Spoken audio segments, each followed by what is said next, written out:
Joining me right now is UFC Flyweight, Dustin Ortiz. What's going on, Dustin? Welcome to Kumite Radio. What's up, my man, John? How's it going? Good. The first thing I wanted to get into is stay chopping. Where does that come from? Man, it came from, it's a long story. And so I was just kind of break it down real quick. Me and my buddy, we're always doing stuff on the weekend.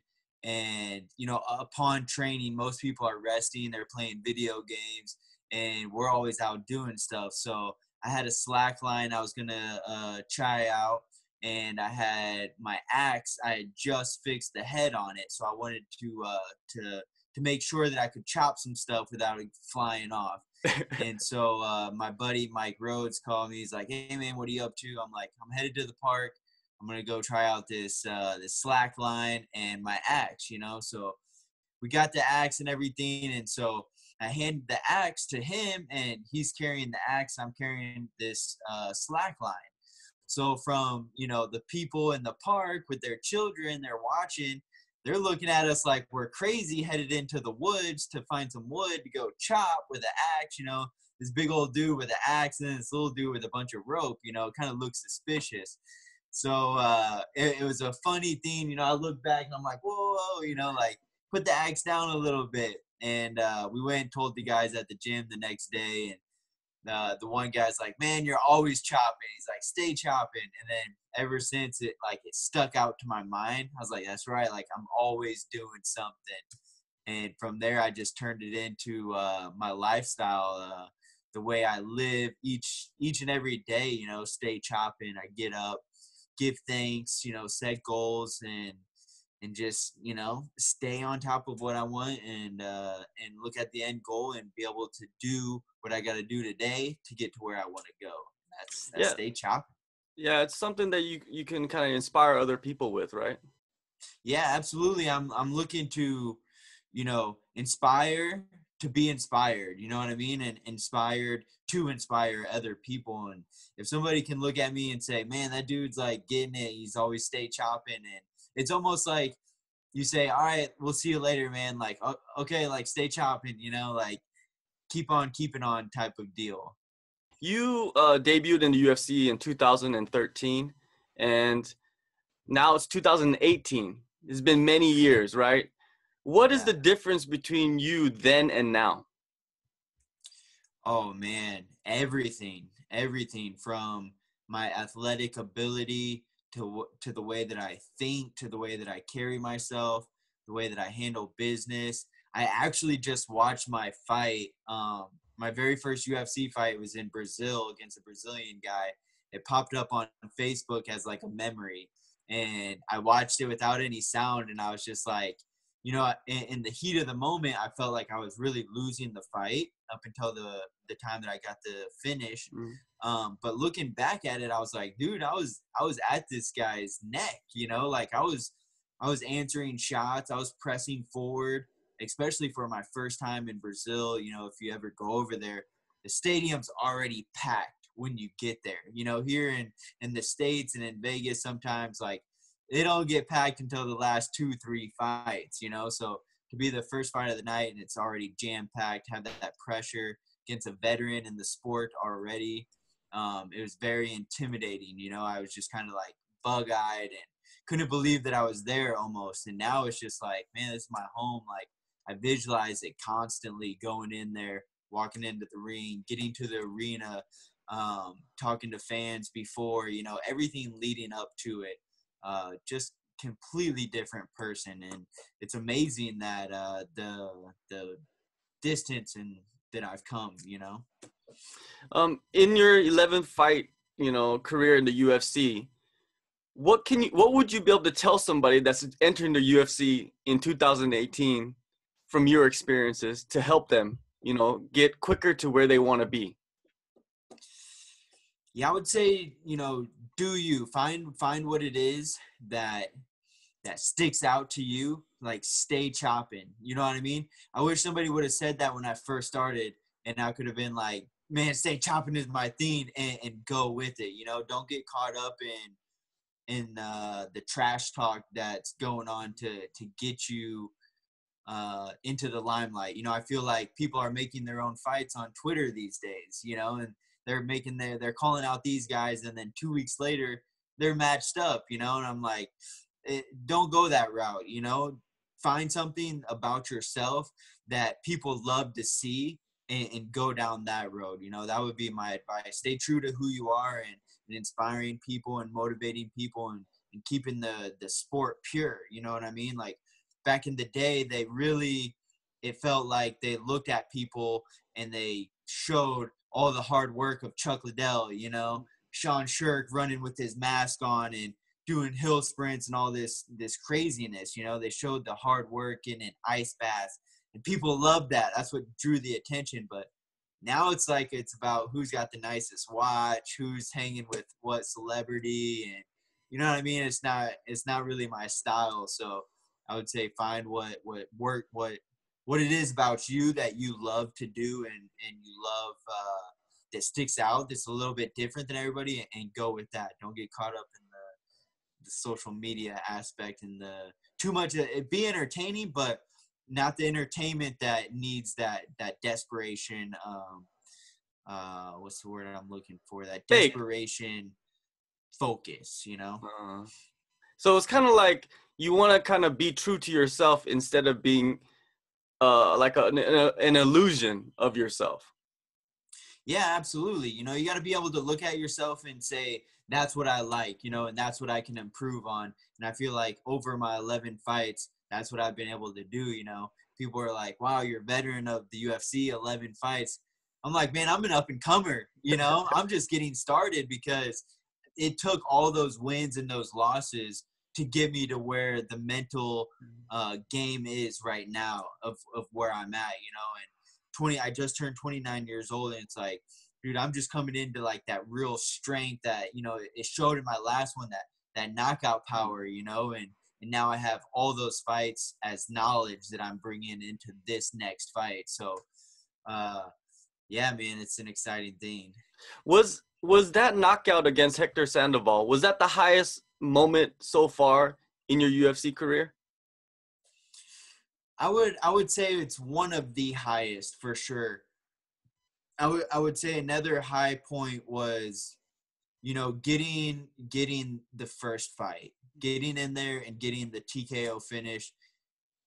That's hard to do. You come into a new organization, and the amount of time that I've been training and everything that I've been through leading up to that fight, I feel like that was definitely a high point where it's like, wow, this was just kind of something that I went out on the limb and was like, I could do this, I'll give it a shot. And now I'm in the UFC. So that was, a definite high. And then going through, the wins and the losses to coming out with something that's going to be very, very hard to beat. 15-second knockout in the flyweight division. I carry that title, 14 seconds if you look back on it, but they say 15, whatever. I carry that title, it's in the history books, and it has my name on it. So yeah, it's a very proud and high moment for me. Absolutely. Yeah, you can go around and tell people, hey, flyweights, you think they don't got power? I just knocked somebody out in 14 seconds. Come on. Right there. There's the power, man. Yeah, absolutely. Now, after that fight, you went on vacation to the Bahamas, and unfortunately, Hurricane Irma came through. Now, can you explain what happened in that, what were the emotions? What were, your mind state at that time? Yeah, it was going to the airport. We knew, because I wasn't up to date with the hurricane. You know what I mean? I wasn't even paying attention. I was just kind of like going about my daily life. I don't watch much TV. I don't get caught up in the news, and I know the weather by walking outside. You know what I mean? And it's a nice day. So we're on the airport, and my girlfriend's like, yeah, there's a hurricane coming. We need to be careful. And my dad said that we need to look out for it the day before. I'm like, wow, you just now telling me this? Like, this would be good to know. And so I was like, whatever, like, let's do it. I'm a believer in God, and I don't believe that he's going to send me into a hurricane in the Bahamas just to get washed away, So I was like, we're going to be good. It's all good. Let's go enjoy our vacation. So, and we did. We got there, and it was beautiful the first 2 days. And then the hurricane came in, and the Warwick that we were staying at prepared very, very nicely. Our hotel and the staff, and they handled everything. It was very at ease, I felt. And so we kept an eye on it, and still got to do what we wanted to do while we were there. So yeah, it was just like, I knew and I had faith that it was just kind of going to go around us. And sure enough, it did. It just, I watched it throughout the night, but I still got some sleep. So it wasn't too bad. And I was prepared, like, I'm going to help people out. That's the reporters, they released something on it. And the reporters came up to us, I was just like enjoying my vacation, eating, and they came up and asked if they could ask us questions. Like, yeah, sure. Then they found out who I was, and they were very intrigued. So it's just kind of like, I let my girlfriend handle the talking, and I gave my input or whatever. But it's like, yeah, I'm young and able. She's young and able. If the hurricane messes some stuff up and we can help out, we'll do what we can. And that's why I was sent there, is to back up. If something did happen, I'm there for backup. And that's kind of how I saw it. So we got to enjoy our time, and hopefully we get to go back sooner than later to really enjoy it, because it's pretty windy, pretty rainy a few of those days. So yeah, you definitely have to, do what you can do while you're down there if you are able to help others. If you're just sitting there and you're just thinking of yourself, then you're not a human being, right?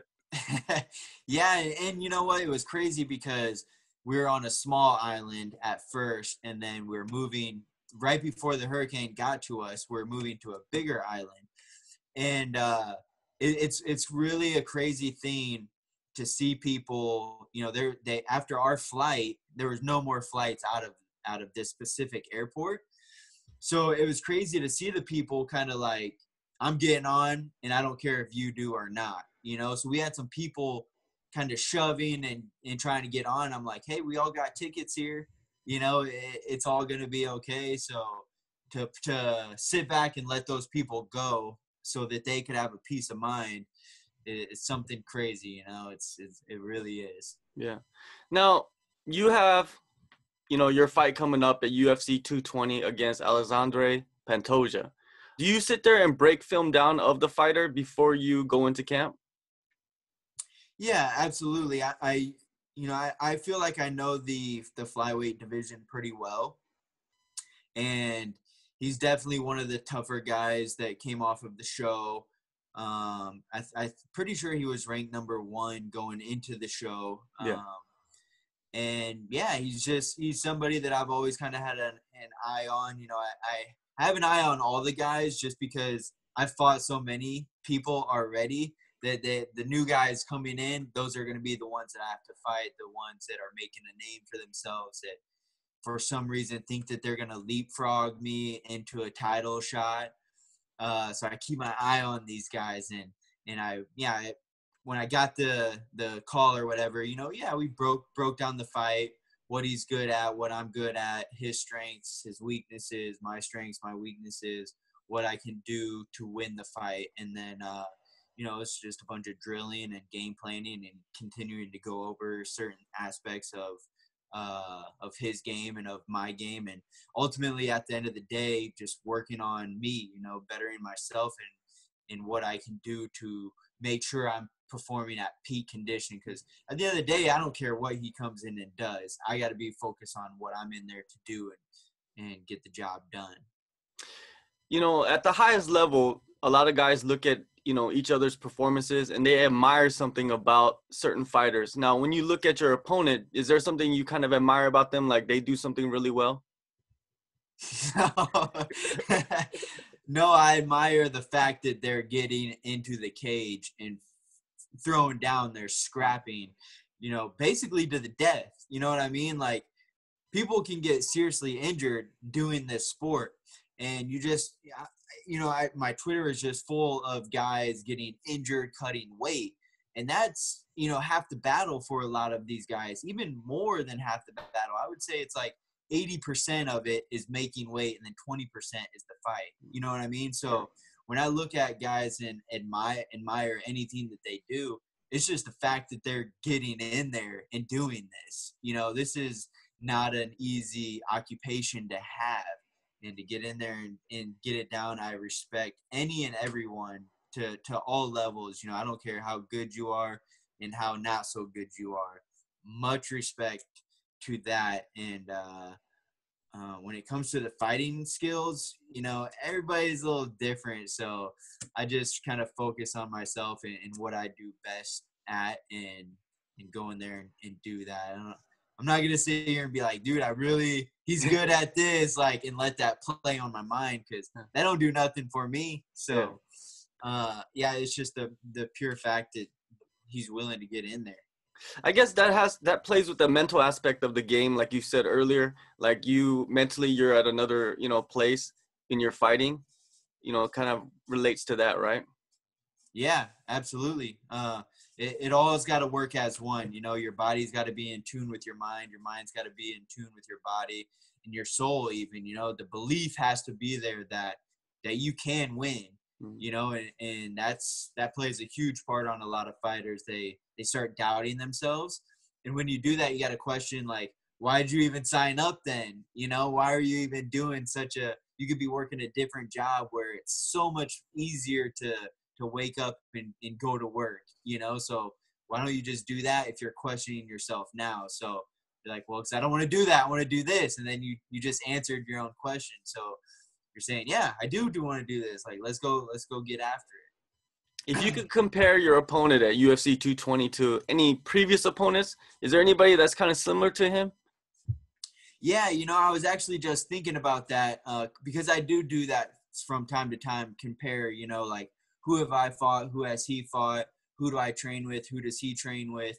And what do I do daily opposed to what I feel like he might do? So I kind of felt like he was similar to Jussier Formiga, and you know they're both Brazilians, and they kind of have that same reach and body style. I felt like, and they both have great jiu-jitsu, and their striking is really coming along for both of them. So I can compare it to that fight, and that gives me confidence, because Jussier didn't want none of my stand-up. You know, he wanted to take me down and hold me and not even do anything. So that fight I landed more punches than he did, but yet he was in the more dominant position, you know? So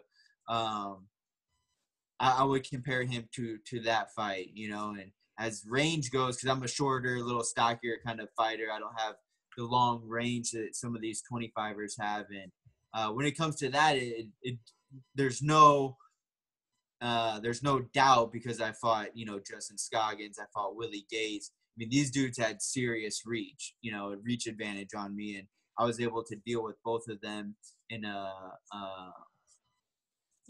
great fashion. So now, how do you see this fight playing out? At the end of the day, with my hand raised, you know what I mean?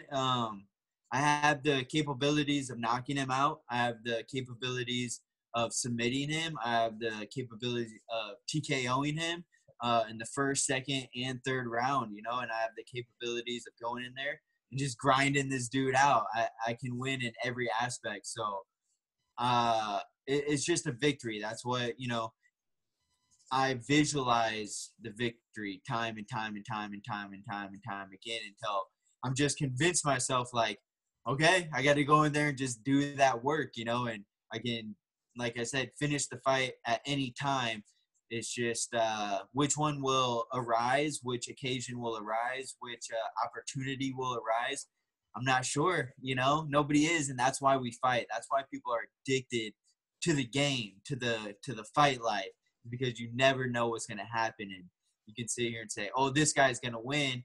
Then they go in there and the other guy, you know, gets the knockout. So it's like, hey, we got to fight him in order to find out what's going to happen. And that's what we're going to do January 20th in Boston. Yeah, that's why everybody loves the sport, because the sport is so unpredictable. You could catch Dustin Ortiz at UFC 220 against Alexandre Pantoja in the Flyweight division. Thank you for your time, Dustin. Good luck. Hey, John, I appreciate it, man. As always, stay chopping. Stay chopping for sure.